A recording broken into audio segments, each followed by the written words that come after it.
اسد الدین اویسی کو نااہل قرار دیا جائے، صدر جمہوریہ سے شکایت۔ بیرسٹر اسد الدین اویسی صدر کل ہند مجلس اتحاد المسلمین و رکن پارلیمنٹ حیدرآباد کے خلاف صدر جمہوریہ ہند دروپدی مرمو سے شکایت کی گئی۔ شکایت میں کہا گیا ہے کہ غیر ملکی ریاست فلسطین سے وفاداری کا اظہار کرنے پر انہیں نااہل قرار دیا جائے۔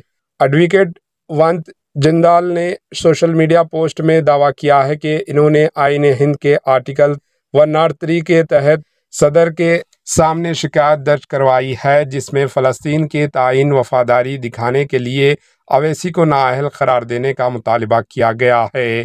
ان کے علاوہ ایڈوکیٹ ہری شنکر جین نے بھی صدر جمہوریہ سے اسد الدین اویسی کے خلاف شکایت کی اور صدر مجلس کو نااہل قرار دینے کا مطالبہ کیا۔